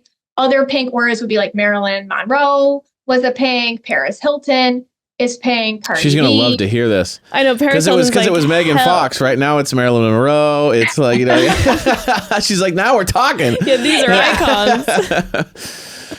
So with her, she, I feel like, gosh, I'm definitely watching this season of this because I had no idea she was going on again. Yeah. Because people want to know about her and they don't know why, but it can elicit a lot of attacks. People saying, oh, you're dressing a certain way or you're acting a certain way. They can do that. Or they'll attack her mothering or whatnot. Okay. So it's just pinks get a lot of societal attacks for not playing their role. Interesting. Got it. Interesting. Okay, family, got to take one more quick pause here. So the summer months, the hot days are upon us, and we are participating in outdoor events. For me, it's crow walks. You know how everyone goes on those hot girl walks? No, for me, it's a crow walk. I go on walks looking for crows.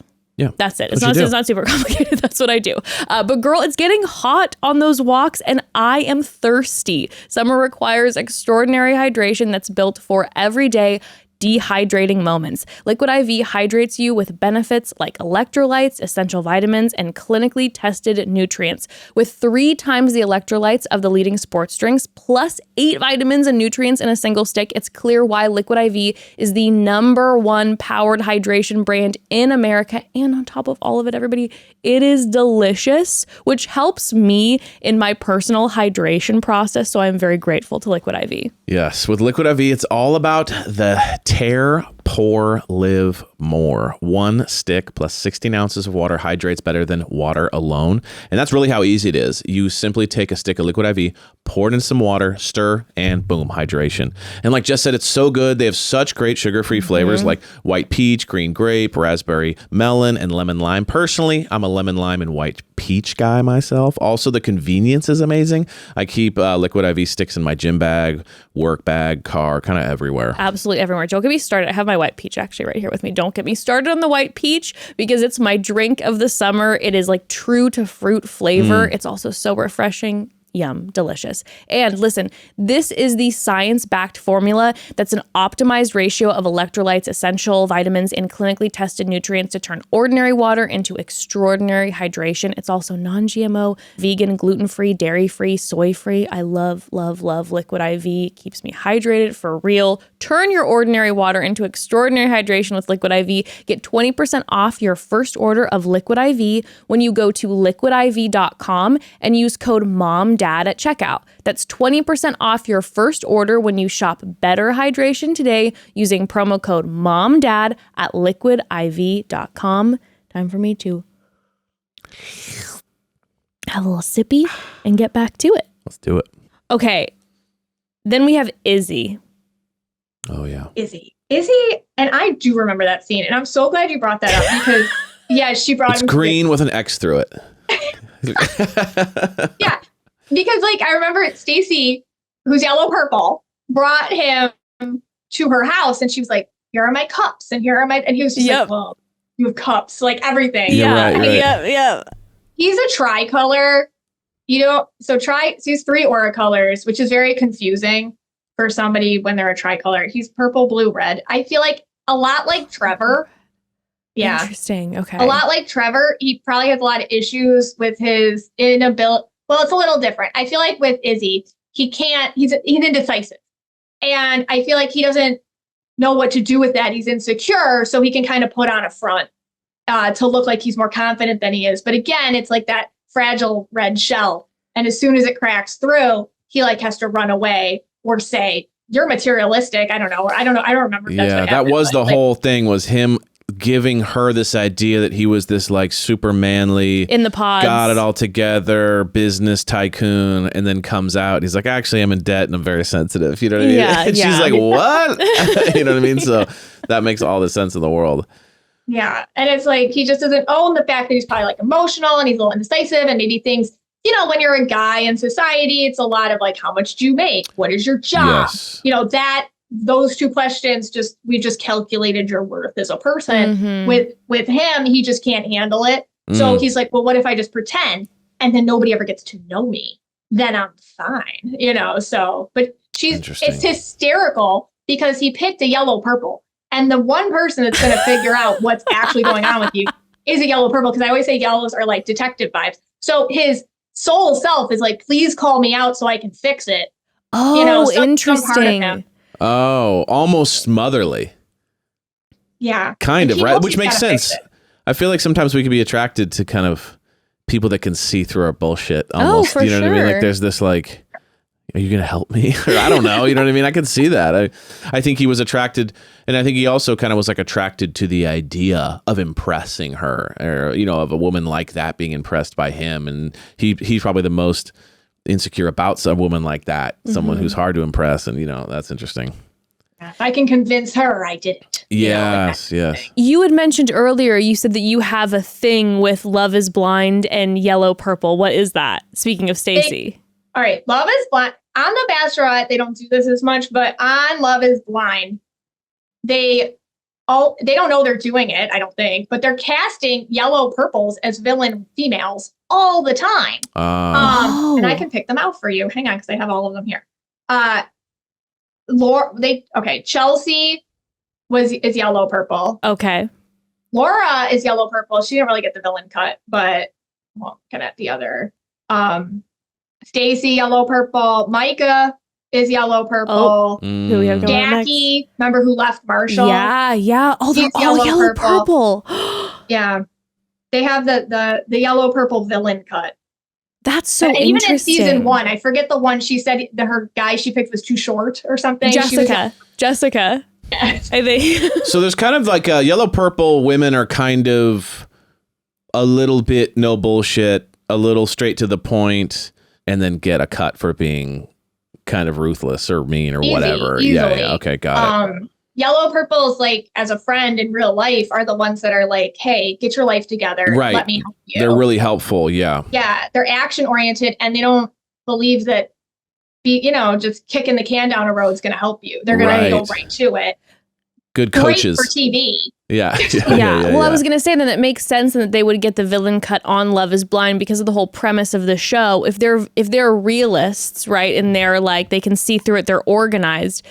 The essence of Love is Blind is non-organized chaos of meet someone and rush into a marriage, which seems so anti-yellow to do something like that. Because it's like the Bachelor's one thing. You meet a bunch of people, then maybe you get engaged. But Love is Blind is like, you meet someone, you never see them, and then you're married in like 3 weeks. So that makes so much sense than that someone who's a yellow purple would get cast as a villain on the seasons. Yeah, you're right, because they're saying, okay, like you said, you want to get married, so let's talk about it. Right. Let's put it together. Is this like, real or no? Because it's the purple blues, right? Those are the ones that are like, yeah, I'm down. And then they're like, still down. Versus like the yellows are like, I'm trying to cram in all my checks and balances in like a month. So like you gotta show me the books and we gotta do a full audit of your life in 3 weeks while trying to act like we're in love. And then the blues are like, why are you doing this? How do you really get this? I know. Oh my God, it's an aura reader. You're so right. Yeah, because like they don't want any surprises. Whereas I think a purple blue would be like, oh, it's a prize. Okay. Whatever. Yeah. You're in debt. Okay, whatever. Right. That sucks. So you said then so Micah, who's our final perfect match Love is Blind contestant, is also a purple yellow. She is. Yeah. And she does feel a little more, maybe a little less mature than the other ones I mentioned even. Just in that I feel like she talks with like a little bit without censoring it. So she's a little more on the purple side than the yellow side. It's funny because Mushroom Ball that you called him. Yeah, he's like double red. I feel like that guy made her look like purple blue. Yeah. Right? Because he was the one who was like, get your shit together and you know what I mean? He was hardcore. Yeah. I see green on him. He's just so sciencey. Yeah, right. Like, and just like under a microscope. Wait, is he the one that said, who was the one that said somebody wore too much makeup? Oh my No, that God. was, that was um, JP. that was JP. That was JP with his Sorry, American I'm having an flags. Evan moment. Yeah, Yeah, no. I got you. No, that was JP with his American flags. Oh my gosh. Yeah. Oh, that's What a nightmare that He had a poop aura. I forgot about him. Yeah. Oh, there he was. Yeah. Oh my gosh. Funny. He was the same. Yeah. So he's like red, blue, but which makes sense because the flags, obviously. He's just. He's like, don't forget the white. Yeah. Yeah. I forgot about him. JP's he just definitely projecting his aura Yeah, everywhere. he's like, I'll tell you what my aura is.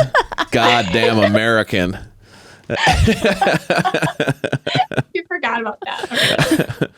But Taylor, who he was with, was pink, which I thought was sad. interesting. That made me sad because yeah. pinks are into kind of makeup or looking a certain way, very much into whatever they like to do. They do. So I kind of thought. And you could tell Taylor she was magical. She was trying so hard to like crack him and giving him everything. And he was just like breaking her down. Yeah, that was tough. Oof. Sometimes people pick pinks in order to kind of deplete them of their joy so that they feel like they did something. They're kind of like vibe killers, and pinks are a great place to do that. That's why Jessica feels so aware of that in some sense. So she's coming in and she's like, I'll hit you first. Don't come at me. With the pink That's why punch. she'll be interesting to watch.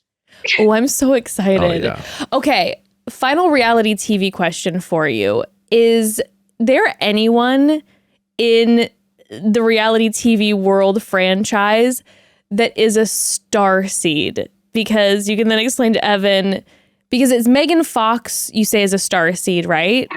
Okay.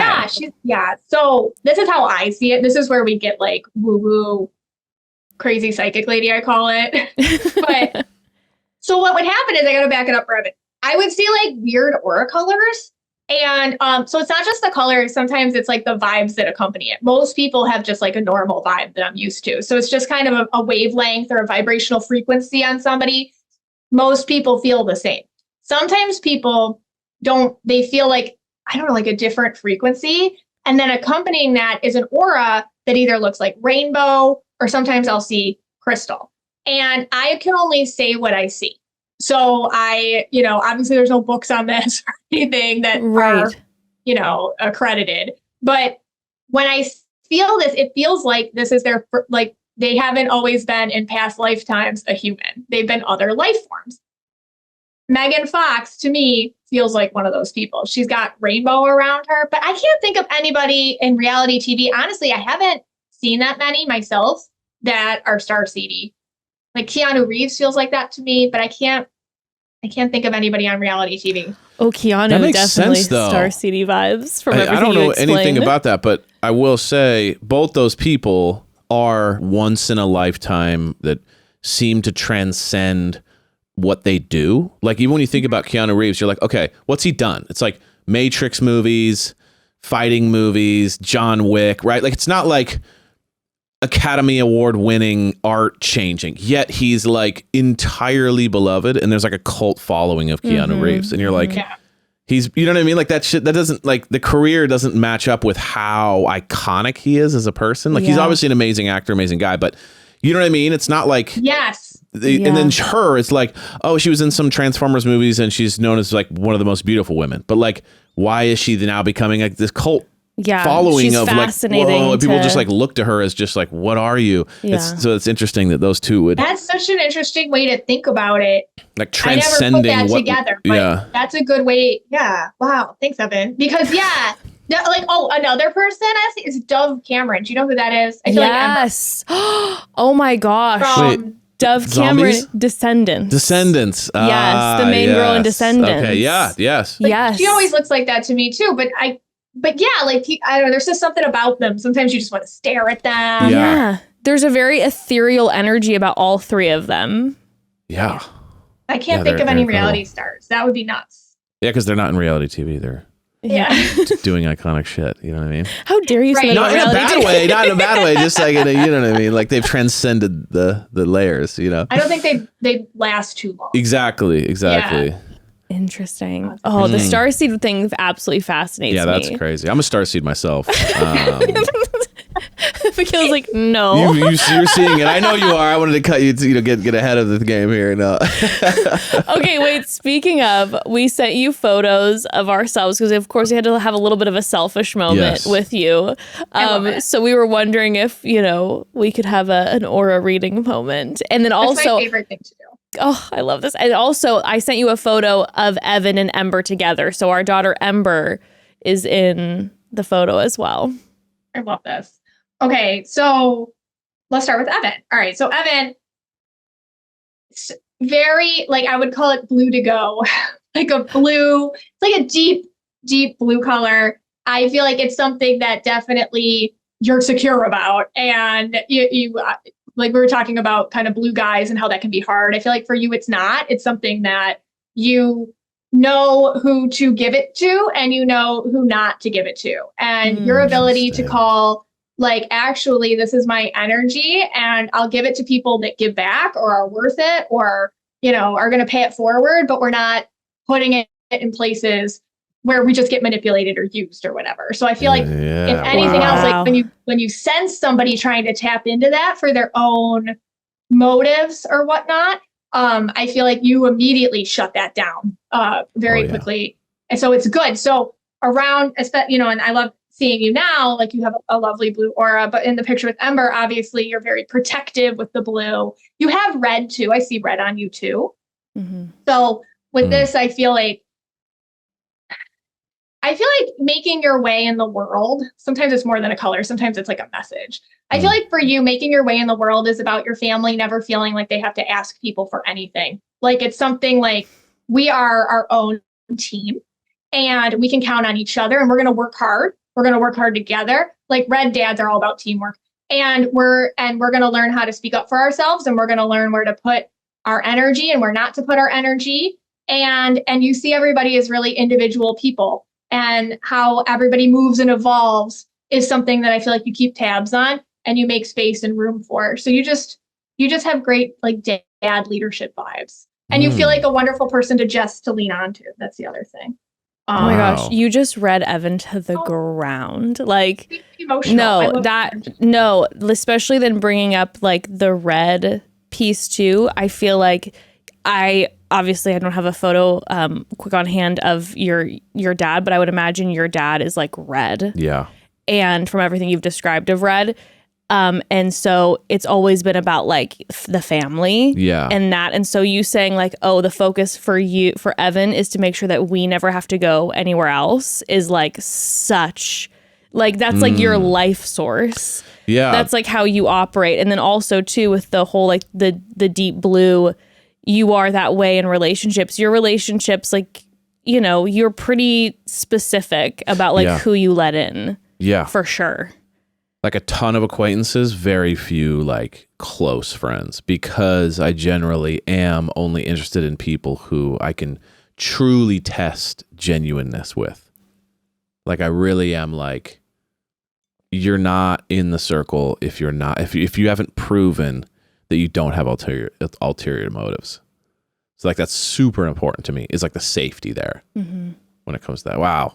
Yeah. Okay. I love that. Yeah. And I think like with reds, or especially like people who are well expressed and understand the different sides of themselves like you do, like you're not ashamed of getting a feeling on someone, so like a really healthy red like you are, it's like if I feel something, I know there's something to it, I'll just, and you're very loyal. So I feel like the second guessing for yourself is something that you've gotten better at. Like you really listen to yourself, you listen to your gut instinct, and that feels like something you really connect to. That's interesting. Good. Yeah. Wow. I mean you that's, nailed it. That's like deep. Yeah, you nailed it for sure. But I think it's also good to kind of hear these things. Oh, yeah. Because I think sometimes you get like, especially as you get older too, I find that like, it's funny, when I was younger, it was far less like this. The older I get, the more I question myself. Like this kind of like, wait, you know what I mean? Because you're trying to be self-aware. You have more on your plate. You have more stress, more life. Yeah, more people questioning who you are. More response, all that stuff. So then you kind of like sometimes do audit yourself a lot more, as opposed to when you're young, you're just off of pure like instinct. And so it's nice to hear that, because it's kind of like, okay, you know, it's kind of getting back to what you know is true about yourself as opposed to like developing the other sides that aren't really true to yourself. So, okay, that was good.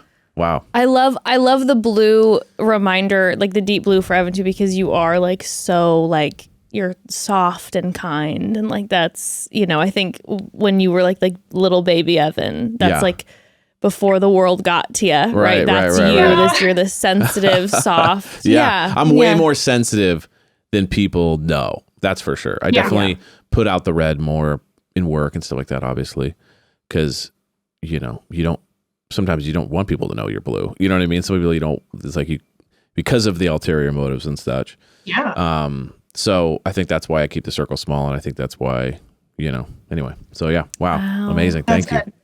Oh, good. And then Jess, you've changed a bit since I feel like I've seen you last time or something. So I see a lot of purple and indigo. I just feel, and I don't know if you maybe went from blue to indigo or something with that. But to me, looking at you, your energy is really, sometimes it's not just the color to it, how it's presenting. It looks very deep and very layered. It feels like you feel really safe to go in there and dig around. I feel like this is something that, you know, you've always been working on. You're a very empathic person and you understand these layers about yourself. But to me, they're shining so much. You feel safe to me. And I feel like you're expressing that safety and you're allowing other people to latch onto it and feel that as well. And you to me just feel like your aura is purple with the indigo and it's just very well meshed together. So I feel like there's a lot of ideas going on in your mind, like, hey, what's next or what's coming up or what can I do? Or how can we do this different? We were literally talking about this in the beginning. This is going to be great for their audience because at the beginning, the intro, we were talking about what do we do? Like, and I've been like, yeah, that's funny. Okay, well, that's good. Yeah. Because when I see it like meshy like that, it's like, it can feel like you're on a hamster wheel or just all these ideas and nothing's ever going anywhere. It's just firing ideas like rapid fire. But honestly, that's a good space to be in because, and I feel like the way that you and Evan work is you're kind of big and like, blah, blah, blah, here's all this. And then he listens and he can you guys provide each other structure in different ways. Let's put it that way. So, blah, blah, blah. And then he listens. that's the inside of our home. I'm just and he's like, okay. That's so funny. It's encouraging to hear you say that like, it seems to have shifted since the last time you saw me, because I do feel like, you know, I think when we talked, I was kind of in the last time we talked, I feel like I was kind of in a space of like doing some like deconstructing in myself. And I was going through a lot of like from like childhood trauma stuff too, where I was like, who am I? And who am I okay with admitting to being and all of these things? And I think this past year, I've feel like really peaceful in being able to say like, yeah, I'm a sensitive bitch. Like, I don't know what else to say. Like, I am so sensitive. I take everything personally. I feel deep. I love hard, you know, and kind of be able to own myself more. That's really powerful. You know, like, I feel like if more people said that, and it's just saying, hey, I feel things really strongly. And therefore, these are the boundaries I have to put up, or these are conversations I have to make time for. I can't always have, or, you know, it's just about just moving your life around how you are. Yeah. And I think that that's helpful to hear. It avoids burnout and it avoids compartmentalizing and all sorts of things. Yeah. Oh, well, thank you. And then we got little Ember. She's so cute. Ember. Okay. I love reading kids. So she's yellow. She's got a little yellow in there. I feel like she changes it up a little bit because I think she's still, so kids change a lot. But I do feel she takes in some of Dad's blue, some of your purple, and she feels very mature to me, very organized. I feel like she thinks before she speaks. I feel like she has that is true. Very interesting things to say that are older than she should be, like that. Like she reads people really well. I feel like she takes a minute before she shares something. You know, she observes. I mean, that's what you tell. It's your kid. You know her best. That's what I always say. But that's what I get on her. She feels like a very observant, confident, talkative, like kiddo, Yeah. who, and I know she's an only, right? Yes. Yeah. And I think that serves her well because with her, she has amazing communication abilities and she's being an only allows her to have this conversation with you two that is uninterrupted. And I feel like you let her see the sides of you guys too. It's like, hey, we don't always know everything, and bring her into the conversation. Yeah. Like, well, what do you think, Ember? You know, like that. Oh, I think she loves that. She loves being a part of it. Like, ooh, decisions. Let me in on this. Yeah. She already is energetically able to handle that. It's already something that she does in her mind anyhow. So being around you two and you letting her in, here, let's do this. What do you think? Here's how we're doing it. Serves her so well and just is so interesting to her.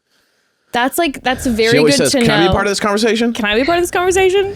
Can I be part of this conversation? No, so that's so good to know because I guess everything about like her energy, because she is like a little tornado, creative, like, you know, wild thing that I like when I hear yellow, I think organized. But then when you're saying that, I'm like, okay, that makes sense because like maybe with like things like in the room, she's not organized, but her mind is so like think before I speak.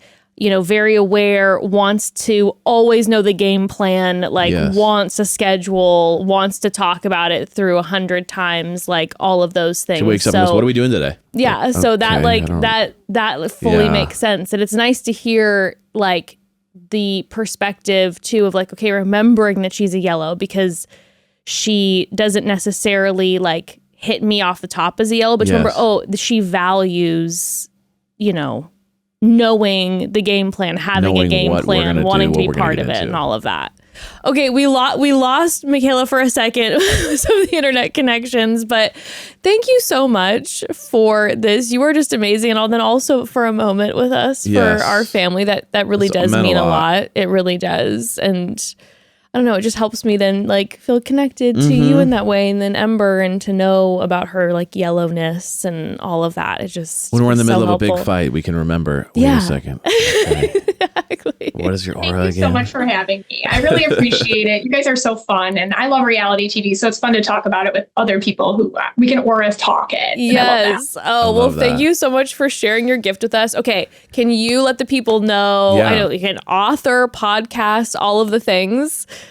So you can get my new book, What's My Aura, anywhere you like to buy books. I'm very excited about that. And you can listen to my podcast, Know Your Aura with Mystic Michaela. And on Instagram, I am at Mystic Michaela. And you can take my quiz on knowyouraura.com. You can take your aura quiz there. Perfect. Okay. And all of that's going to be in the episode notes below, everybody. So make sure you check all of that out. Michaela, thank you so much. We so appreciate you. I appreciate you guys. You take care. You too. That was awesome. Oh my gosh. That was so much fun. That was so fun. It was so enlightening. It was amazing. It was so cool to hear about us, then also hear about like some of our reality TV star faves to like know kind of what we're getting into for this season. Oh my gosh. Next time we talk to Michaela, I need to text her now. I'm so interested in what her aura colors are. Yeah. I want to know. It's like, does she look in the mirror and see her colors? Probably. Well, I forgot to ask that. At one point I was going to ask her and I totally forgot. Damn. Okay, next time. Anyway, I know she said she's not a yellow because you mentioned yellow. Yes, and she's like, no, true. I'm not a yellow. Okay. So that was early on in my reading times. I'm getting better. But thank you, Michaela, so much. We so appreciate you. Love you. You are amazing. Everyone, episode notes, check out everything she's got going on. All right. Are you ready to hear from the family? Yes, please. It's been too long. Are you ready to have some call home time, some cozy fireside chats with our fam? Beautiful song again. Oh, Abigail Flowers. Remember, you can always call home. Hi, Mom and Dad. This is your anonymous daughter. I have a relationship question for you Sounds both. like a cool band, Anonymous Daughter. I have been with my partner for about 10 years now. We are engaged. And the last few years have been turbulent, to say the least. We just really do not see eye to eye. Our interests have really changed. Our communication style is not lining up. We are just constantly bickering, fighting. It's just taking a toll, I think, on both of us. I don't really know how to walk away from something when it's just a bunch of little things and not one big thing.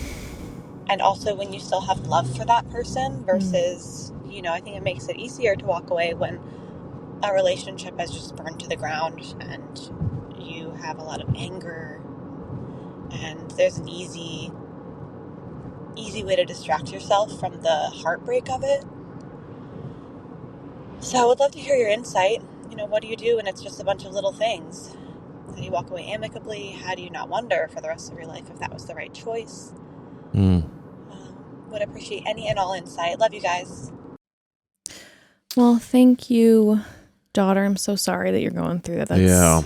This is a tough question. Do you have any thoughts out the gate? Yeah, my first thought is first of all, be grateful the fact that you're figuring this out now before you get married. And you know what I mean? You're engaged, and I know that sucks, but it's at the end of the day, you could go through the whole thing and kind of feel this later, and then you're kind of feeling a lot more pressure. I would dig down on, because I think that if you say it's a bunch of little things, generally I take that as they're bugging you. Yeah. You know what I'm saying? If it's one big thing, oh, he cheated. Oh, he doesn't want kids. I want kids. Stuff like that. It's a little bit more wait a second, let's talk about this. But when it's everything they do is annoying or just generally whatever, it's either maybe they're getting into arguments constantly. Yeah. It's usually something else. I would go back to maybe the beginning of your relationship and be did he change a lot, or did you ignore a lot of things because maybe you guys had amazing chemistry, or the sex was amazing, or the friend group was really close. You know what I'm saying? I think that what can happen over time is it's a little bit it's the classic, once you move in together, you start seeing all the things. And I think that what this kind of sounds like to me is that the honeymoon phase is really over. Yeah. I mean, it's been 10 years. Oh, she said 10 years. Yeah. Okay, then what it could also be is just the fact that when you're together for a long time, this is kind of a moment of is this now the time to work, or is this the time to go? And I think you have to ask yourself, if he fixed those things, would it be fine? Yeah. Or are you just growing in a different direction? Yeah, because you mentioned you were oh, maybe has he changed? But I'm also wondering too, maybe you've changed. That's what I'm saying. Yeah, growing in separate directions. And the thing about growing and changing, it's beautiful. There's nothing wrong with that. But it's true that sometimes when you're with someone for a long time, you do grow in different directions, and no one's doing anything inherently wrong. Yeah. You just are changing and growing in different directions. Yep. And you know what's really not sexy? What? Is training each other. Yeah, that's tough. You know what I mean? You kind of have to train each other after a while. To be babe, I hate when this and this happens, or I need this and this, and the other person goes the same thing. It's not sexy. It's not. It's well, you know what's sexy is if they just know inherently and do it. Sure, of course, which doesn't often happen. But it's sexy when it's oh my God, one of my big pet peeves is how messy he is, and I got home from the house and the house was sparkling clean. Yeah. It's that's sexy. What's not sexy is being babe, I told you, I need you to do this. Please do this. Yeah. Oh, he messes up again. You work on it with him. Oh, he needs something from you. But that is kind of the work. And so I think you need to make a decision on is he worth the work? Are you guys worth the work together? Or are you kind of feeling even if he fixed all that, I'm kind of just done with this whole thing? Yeah. And I think you probably know the answer, because generally we're kind of avoiding certain things. Bring it back home and kind of decide is this worth the work? Yeah. If everything's fixed, are we amazingly in love, or is it just generally we're in different places? Yeah. I have a few thoughts because, again, you've been together for 10 years. So this happens, when you've been together for a long time, you definitely go through you'll have big slumps. Yeah. You'll have big chunks of time where you aren't getting each other and you're quarreling, or you're not feeling seen, or not feeling excited in the relationship. That's just part of being in a long-term relationship. So there's that to consider.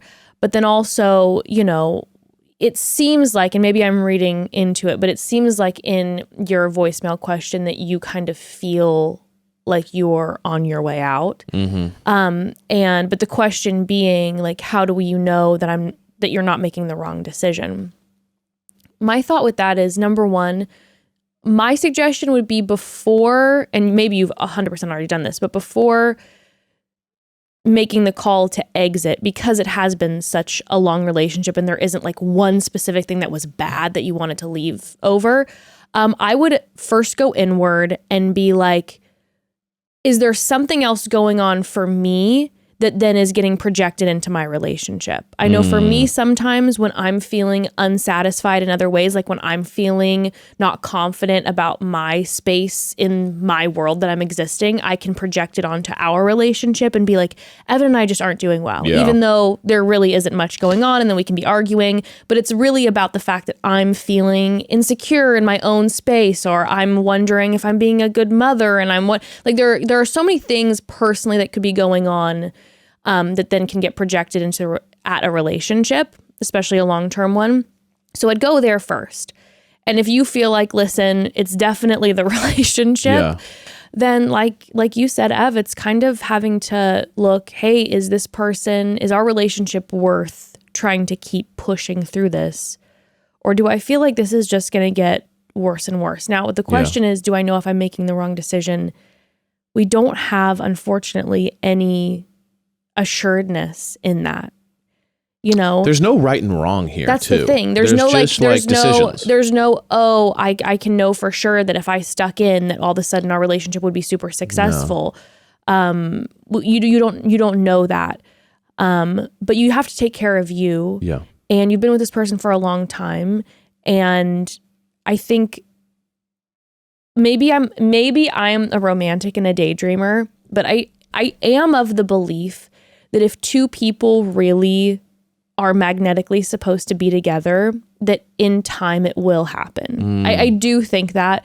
I don't, maybe not like we see each other across the room, but when you've already been in a relationship and then you separate, like how Evan and I, we broke up for a while and then got back together, there was something about it that felt like we'd find our way back to each other.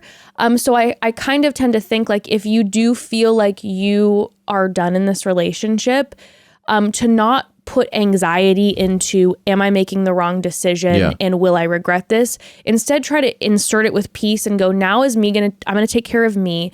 And if this person and I are meant to be, we will work out, we will come back together once we've gone the different paths that we need to go on to make it right back together. I do tend to believe that.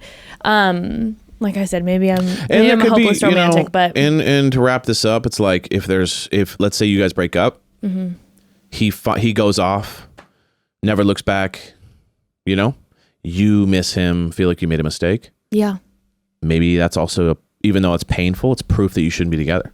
Yeah. Because you're like, oh, I loved him more than he loved me. Or he was more connected. I was more connected, or vice versa. You go off and then he realizes he made whatever.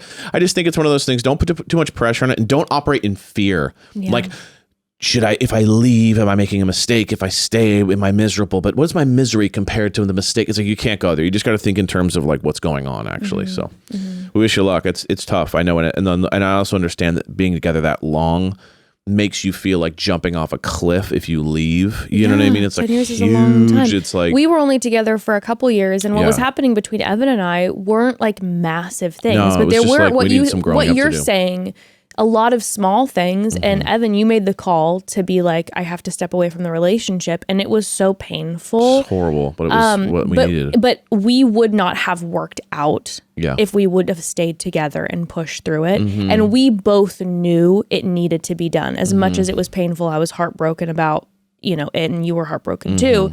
But it was like, we're trying to force this because we do love each other. And like you were saying, you love your fiance. So my heart hurts for you because I know that feeling of like, you love this person, but you also might know in your gut that it's not right, at least right now.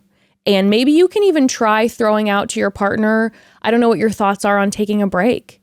Maybe taking some time away from each other. Be like, hey, I need to like recalibrate and refocus. It's been 10 years and this is kind of how I'm feeling. I need a month. Like no contact, a month of just kind of sitting and pondering. And sometimes that can help you recalibrate. It can affirm something that you needed to know, or also, make you feel like, oh, maybe there's a lot of things that can bring up. So maybe that's an idea too. But sending you so much love, that's a really tough situation. But yeah, I say in these situations, trust your gut. Trust your gut, and it's going to be scary. But like Evan said, try not to live in fear in these moments, as impossible as it sounds. But trusting your gut for sure. Agreed. All right, you want to do one more? Yeah. Hey, Mom and Dad. I was hoping I could get some advice from my podcast parents. I'm 29, turning 30 this year. I know that's pretty young, but I've been working in my field for, I think, about 8 years now. I haven't had the best luck ever since I left one of my long-term jobs. It's either been freelance, contract roles, COVID happening, things like that. I've been really struggling to be able to find a job. And I just feel like very, very much behind in life for that reason. And sometimes I feel like I'm almost the problem. I go on interviews and my anxiety gets the best of me. I black out. If I get a job, again, in meetings, when people are talking to me, I feel like I don't represent myself in the best way because my anxiety, again, causes me to black out. And honestly, it just really makes me feel like there's something wrong with me. And I don't really know what to do anymore. I feel like I've really just hit a point where I'm in an endless cycle of get a short-term job, it's contract, may or may not get extended, it ends, and then I go into these periods of times where I'm just looking for a job. My confidence gets broken because of these interviews. I mean, I've had interviews with people where I'm giving my response and they're literally smirking at me when I'm speaking, so there's, some of that.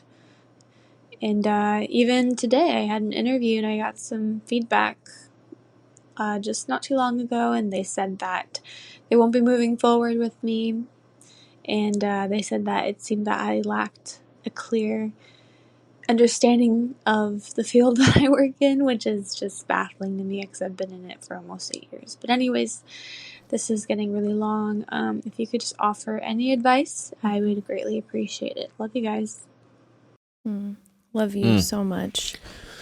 Timing kind of weird with this. So first of all, I want to say thank you for being willing to be vulnerable and share this. I'm sure this is connecting with a lot of people. Yeah, I think a lot of people. A lot of people, like especially in this current day and age, like finding work is so challenging. And so first of all, try to know, as impossible as it feels, you're not alone. And I'm sure this is really helping a lot of people for you being like honest and vulnerable about what you've been processing and going through. So Evan, give me your thoughts off the top. Okay. So I think we need to stand up. We need to clap. We need to shake it off. I can hear it in your voice. You're struggling with this. You feel like you've gone through the ringer. I totally get it. You have every right to feel this way, but it's not going to help you, especially when it comes to interviewing, when it comes to like working with people. Energy is everything. There's people that are going to get jobs.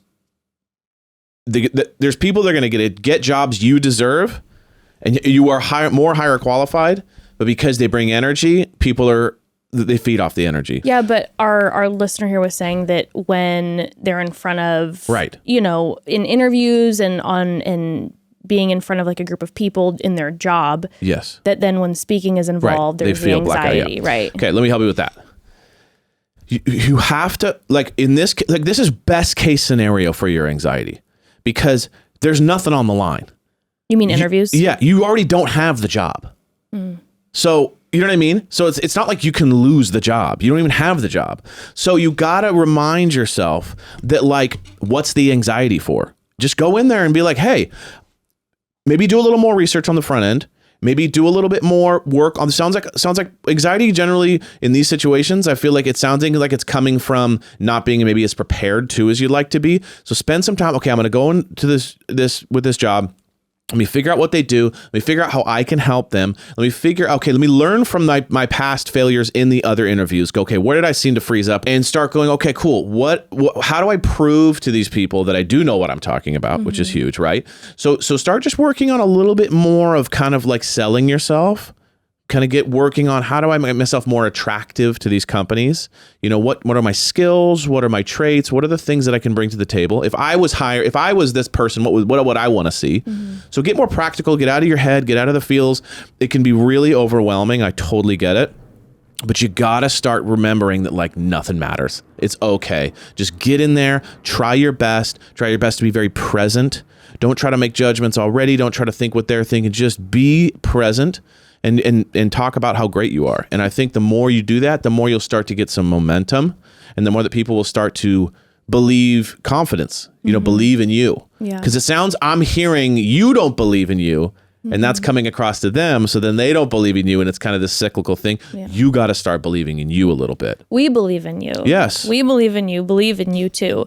I have a little bit of a different, well, it's kind of attached to it, but as someone who I feel like I'm pretty good at chatting it up. Yes. I like to be around people, but I will tell you, an interview, I freeze. Right. Scary. I struggle. And even like when I was in more corporate, the few times that I was in the corporate settings in my life, I had a hard time getting in front of the boss, being in an office and like presenting something.